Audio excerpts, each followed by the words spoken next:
Showtime. Hello, everyone.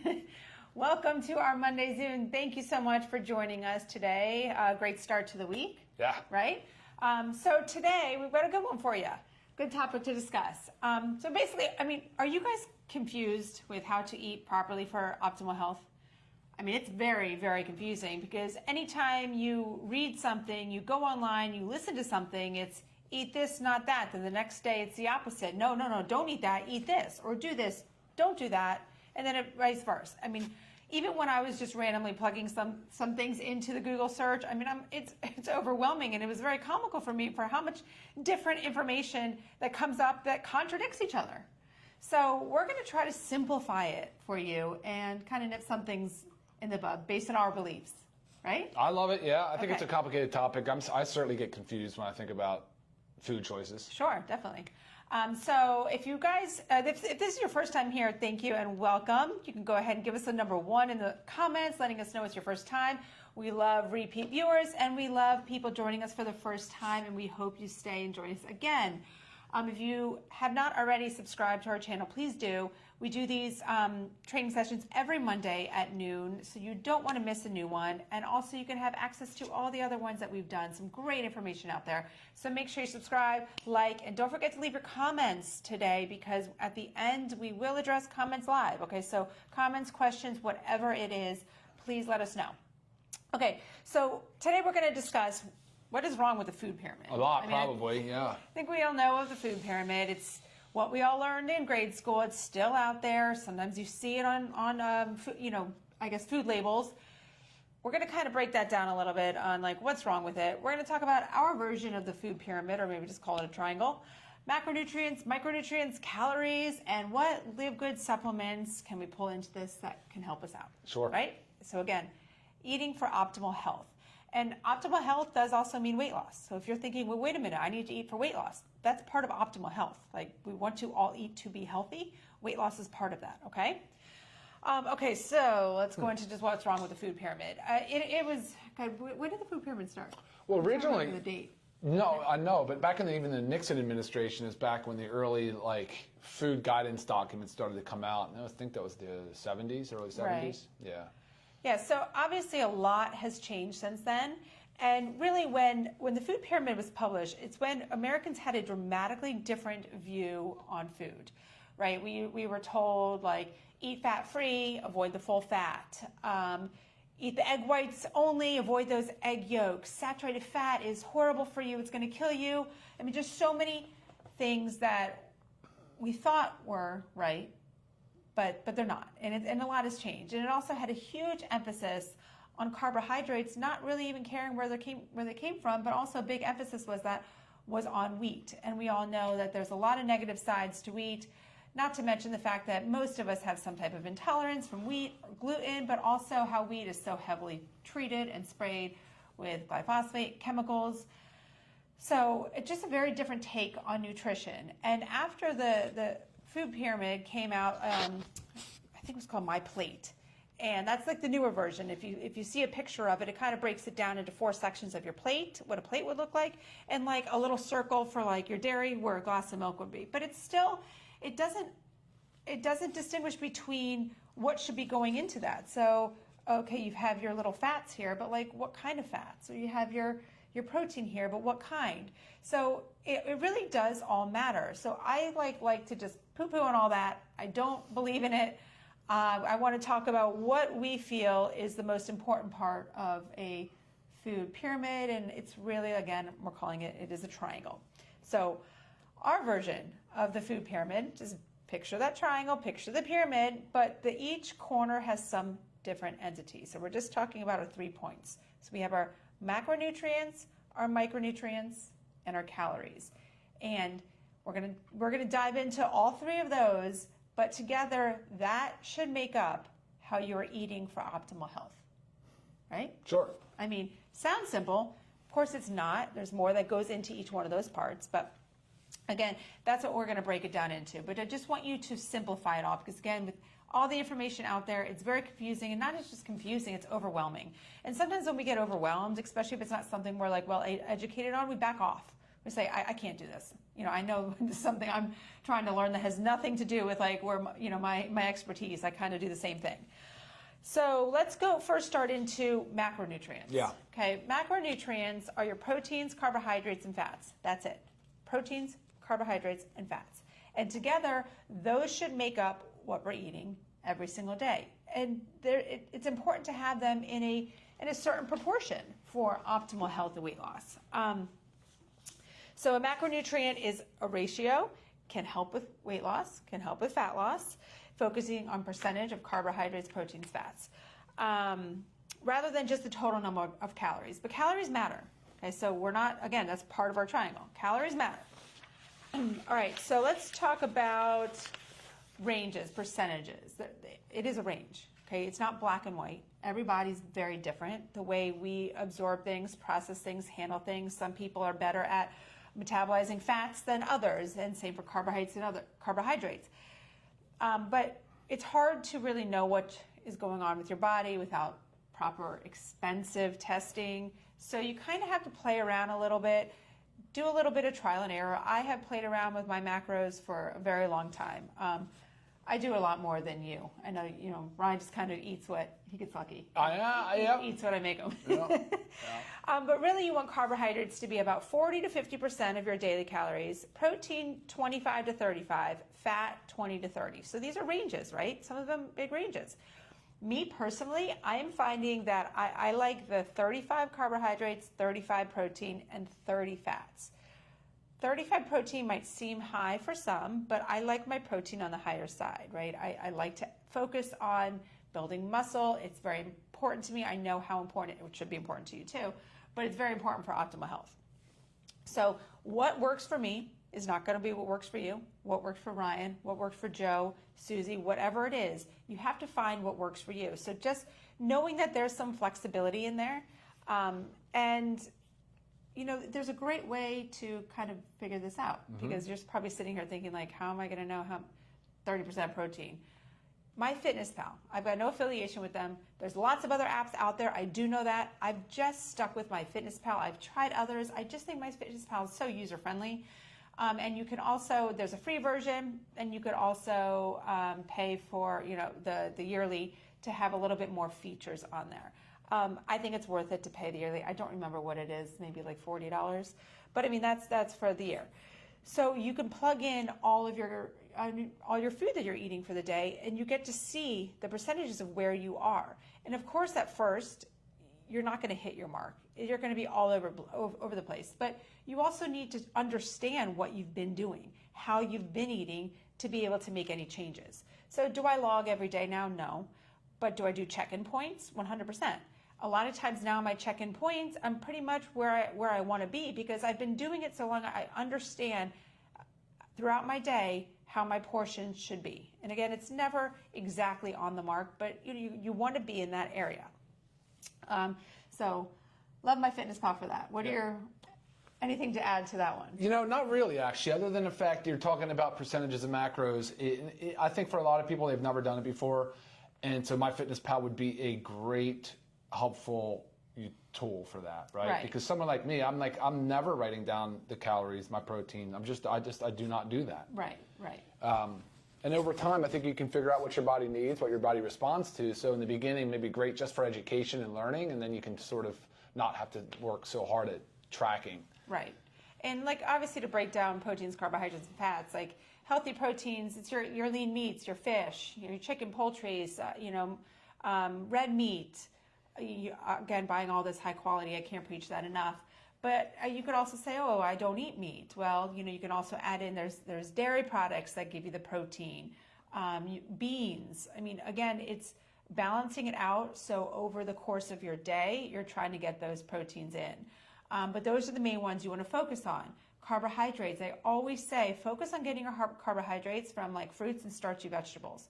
Starchy vegetables, let's think squashes, sweet potatoes, even some potatoes, mild grains, depending on how your body can tolerate it, rice, oats. Not everybody can deal with oats. I don't process them very well. I do rice okay. So again, you just have to figure out what works for you. Some people can't tolerate beans, so bean is also protein and carbohydrate. So just kind of balancing it all out. And your fruits, moderate amounts of fruits a day. I mean, that's where our sugar should be coming from, just whole fresh fruits. And knowing that some are better than others when it comes to sugar content. So your berries are so great, your citrus, so great for you. So I focus on those.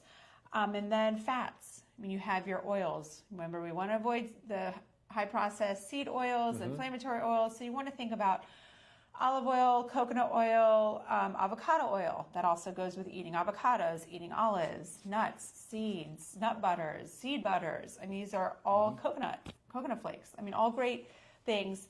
And that's all very healthy stuff to fill those macros with.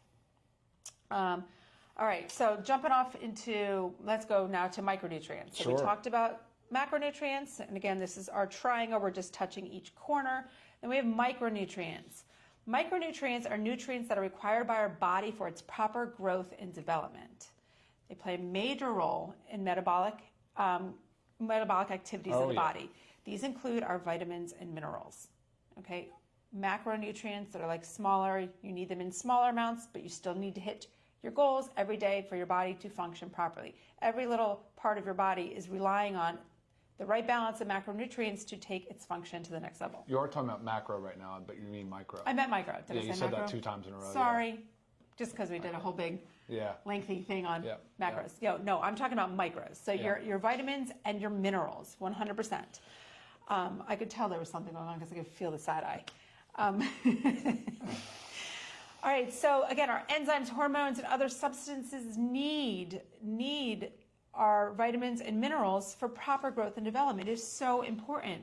You could even be that person that is deficient in something, so you're not losing the weight in the right way. It just could be from a minor nutrient deficiency. Excuse me. So most people are deficient at least in the U.S., vitamin A, iron, and iodine. I do know, going back to my FitnessPal, it does log, maybe this is the one because I pay for the subscription, it does give you your A, C, calcium, iron, sodium, and potassium. But that's it. It doesn't further break it down. So it is 100% hard to know, but I will tell you this. If you are eating a healthy, balanced diet, if you are eating the right portion of macros, taking from the food choices, the food groups that I just talked about, you're going to get close to that or hit that RDA of your vitamins and minerals. RDA is your recommended daily allowance. But remember this, your RDA is your bare minimum. And we're not here to do bare minimum, are we? No. We are here for optimal health. Okay, that has got, like, I cannot emphasize this enough. Everybody thinks it's a common thing. We have the RDA, we need to hit our RDA, and then we're golden. Again, that's doing the bare minimum. When in life do you want to do the bare minimum of anything? It's almost like everything's been set that way. Even your protein goals. You're talking about 0.4 grams per kilogram. 0.8 for every kilo, which would be about 0.4 per pound. But that's for sedentary individuals. Like, why would that? Who does that really appeal to? Why is that your goal? Why is that your goal? Right. So your goal is not the RDA. Your goal is not the bare minimum, because I know you guys are all overachievers out there. That's why you're here. You're listening. You want to do better. Exactly. The goal is optimal levels. So to reach those optimal levels, you eat healthy, like we just talked about in the macronutrient category. You're going to get those vitamins and minerals, but then you also have got to supplement with, right here I just have it, our Live Good Daily Essentials Pack. If you haven't checked out our website, livegood.com, check it out. You'll find all the products that we sell, the healthiest, most affordable prices. So take a look at that. But our Daily Essentials Pack, and I'll just break it down for you. It's either your men's or women's multivitamin with your magnesium complex and your vitamin D3, K2. So either the men's or women's, that makes up, the three make up your Daily Essentials Pack. That is how you're going to make sure you prevent those nutrient deficiencies that you might have not hit the optimal levels with food. And again, it's very hard to hit optimal levels with just food alone, because it also, you have to factor in, things like stress deplete our nutrients. Guys, we've talked about this over and over again. I feel like I'm preaching to the choir, but there's so many things in our environment that deplete our nutrients. So as we're eating healthy and we think we're doing great, and then stress is depleting it, toxins are depleting it, we're barely even meeting our RDAs. So you've got to make sure you're taking your Daily Essentials Pack, you're taking your your vitamins and minerals to make sure you get those optimal levels. And I also have our children's multi here, because don't forget those kids. The kids are in the same boat as us. They've got to reach those levels too. Those brains have a lot to do. Those bodies are constantly busy. Really need their micronutrients. Yeah. Okay, so we covered macronutrients, micronutrients, and the next one is calories.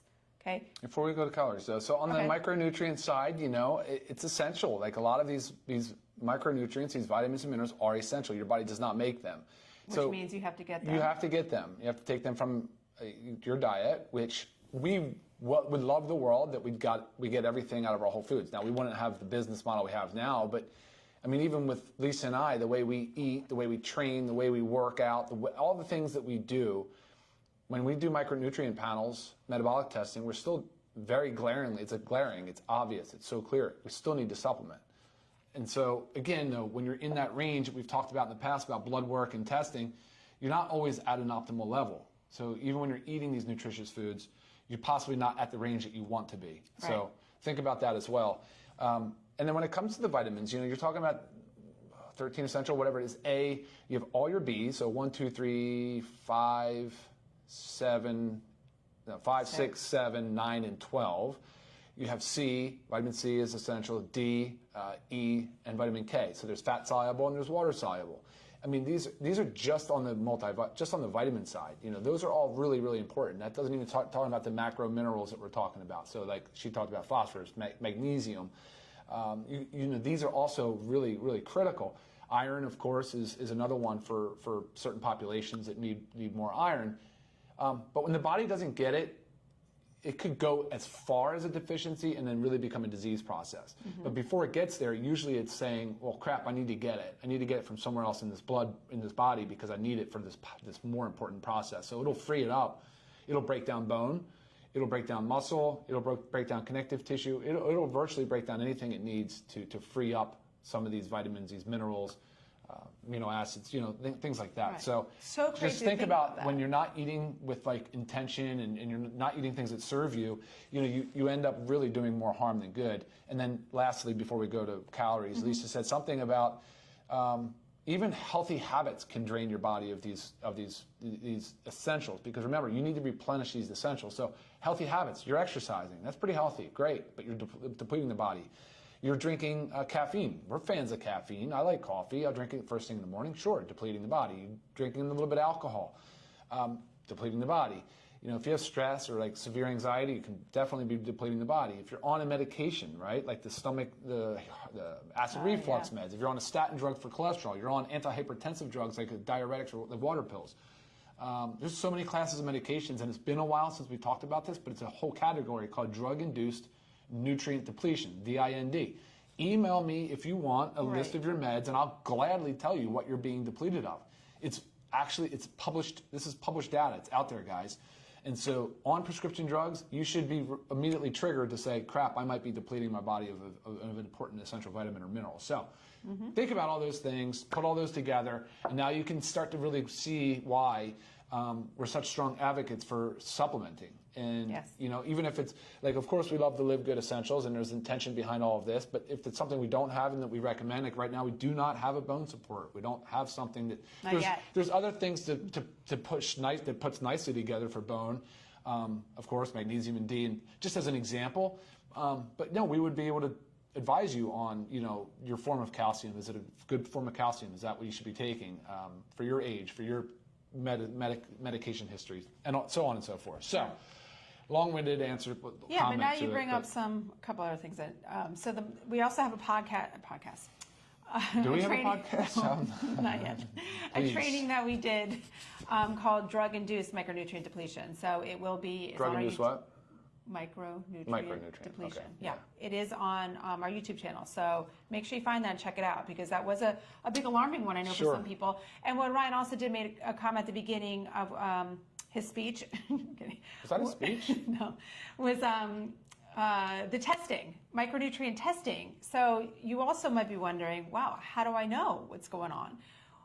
Micronutrient testing is about $300, not covered by insurance. A functional medical doctor, a lifestyle medical doctor. There are also some online ones that you can find where I think they send you a kit, you go to the lab, and they let you know. But it's a good check-in point. It's something I love doing yearly to kind of see where I'm at, if I need to tweak anything, if I need to extra supplement on something. But again, it's important to know your numbers because everybody is different. So leave it at that. All right, going to calories. Calories, we all know calories. Unit of energy that measures how much energy food provides the body. Okay, so I think that's where we could stop agreeing, right? We just say it's a unit of energy. Sure. It's a measurement of unit of energy. And then, Right. and then everything goes off the rails. Right. Start talking about calories. Right. It's a tricky thing. So because they can do good for you and they could harm you. So if you think about that, calorie deficit. So say you want to lose weight.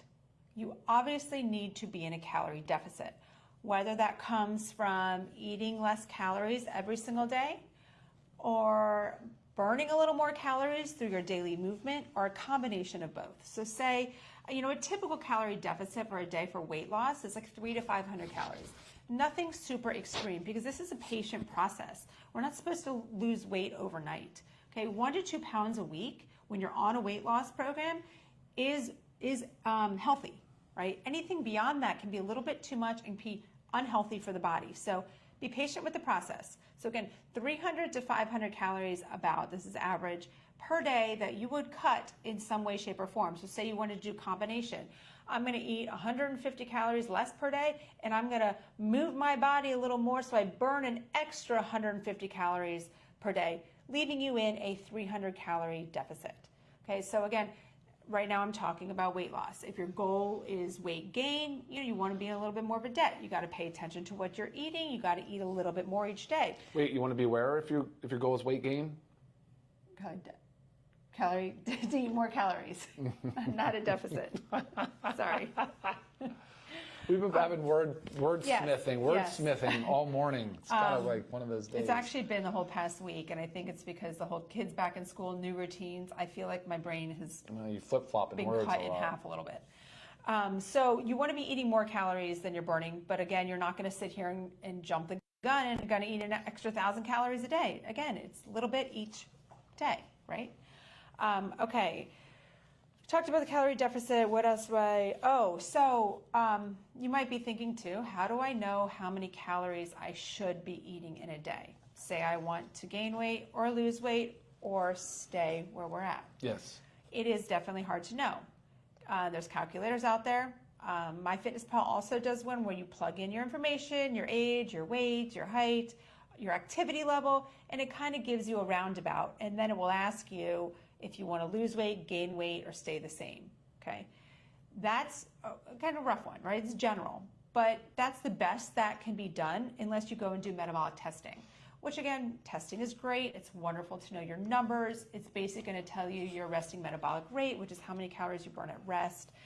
Not something you need to test all the time, but if you ever wanted to do it to just get a feel, Google metabolic testing, find one in your area.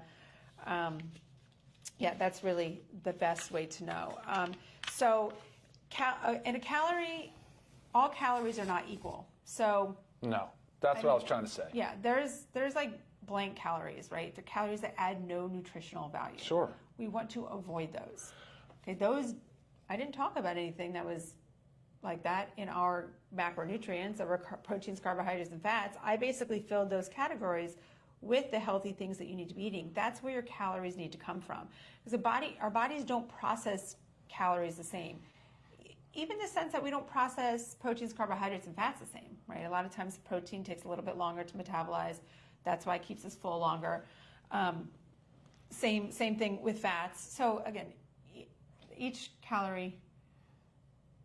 Look, you can't say that enough times. Yeah. I think that 100 calories of, say, a cruciferous vegetable, whether it's cauliflower or broccoli or something, and 100 calories of some whatever. Oh my gosh, you know what really killed America with this? Packaged.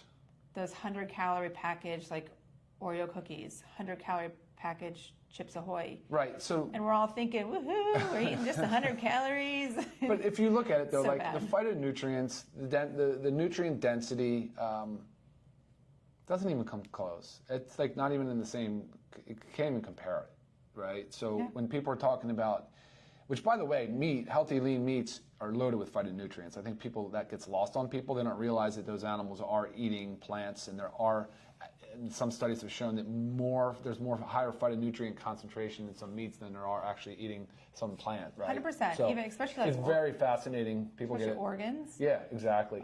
So the nutrient density is a huge part of it. So eating with intention, guys, it's so important. And of course, enjoy your food. You just shouldn't suffer eating. I mean, there's plenty of stuff out there you can get creative. And then I don't know if we're done or not, but sourcing locally, the fruit compound. You're talking about fruit, and Patrick too. Probably, he's cool. But eat more fruit, eat more raw dairy. Yes.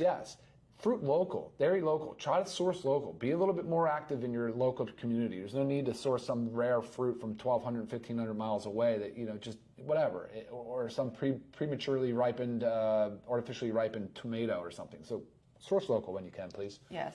I think this is funny right here. Yeah. How do you do it? Take your methylene blue for your brain, particularly with the change in schedules. Yes, I took mine this morning. Oh. I actually should be taking it every day this week. That's good. And then taking a week off just to kind of fire me up. But I agree 100%. It was funny. I went and stepped in my sauna this morning. I thought, oh, whoops. I got back out. Went and took my methylene blue. So great point. Before we get into questions or further comments, I did not talk about our protein powders. We do have a vanilla and chocolate, one vegan, one whey, both equally delicious. Just depends on your preference. But these can really help you hit your protein macronutrient daily. Sometimes it's very hard, and I've had people email me and say, like, how on earth do you get 150 to 160 grams of protein a day? And I'll break it down. But it will always include 1 to 2 scoops of these guys. Oh, yeah. So, I mean, this morning I did a scoop of the vanilla and half a scoop of chocolate in my shake. Oh, I man. like the combo. I'm telling you, that combo serves me so well, the different release. I can feel a difference. And it might sound crazy, like how can you possibly? I'm telling you, satiety, different level of, I just feel different since I've combined the whey protein with the plant. Right. Well, I feel like when I have the whey alone, I'm hungrier quicker after. Oh, I see what you mean. Yeah. Really? Yeah. I know. I don't know. Yeah, it doesn't make a lot of sense be the considering the opposite. fact that I thought that was more slower release. But when I combine the two, I don't know. I feel pretty solid. Maybe it's also just the extra protein. But yeah, so always a great supplement to reaching your protein goals. Again, supplements to a healthy diet, guys. These are not replacements. Right. But again, if you're short on, I mean, this is 20 grams of protein per scoop of each. I mean, it really, really, really significantly helps.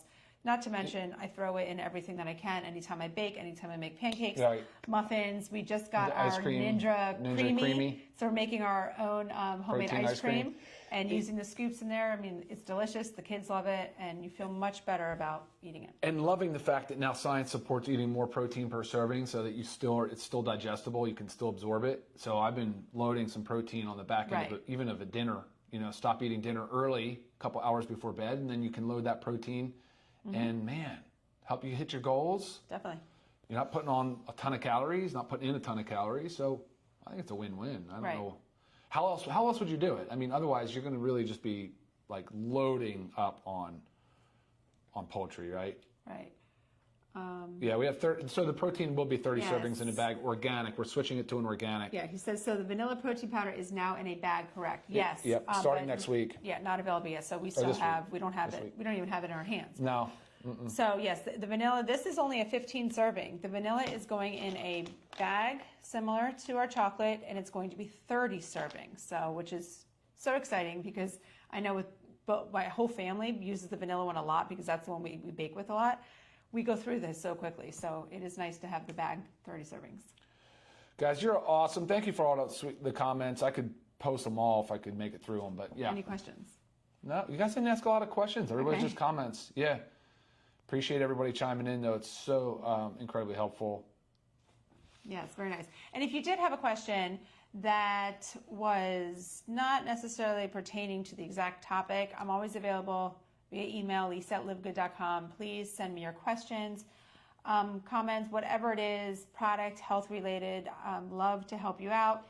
If it ends up being a medication one, you can also send it to me, and then I'll just talk with with Dr. Ryan over here to make sure I'm giving you the proper answers, because that's where he knows the most. Yeah, let me know too if you guys want to talk, if you ever want to have some feedback on the drug-induced nutrient depletion. Watch the video first to get yourself up to speed, and then if you have any further questions, please feel free to reach out. Yes.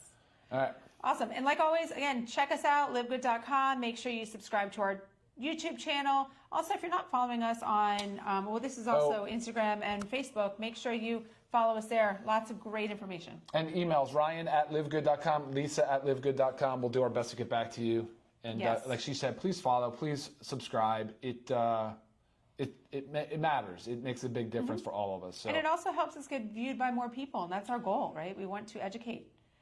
And real quick, there's a question here. Probiotics will be out this week. Gut Support's coming this week, and the updated 30-serving USDA certified organic vanilla protein will be out this week as well. And that's it, guys. I think we're done here. Awesome. Thank you for joining us this Monday. Until next Monday. Oh, next week we do have, this is what we do the last Monday of every month. We do an AUA, Ask Us Anything. So come to the table with questions, because we spend the whole about 30 minutes going through all different kinds of health-related questions with you. All right? So until then, see you next time. Bye, guys. Bye. Later.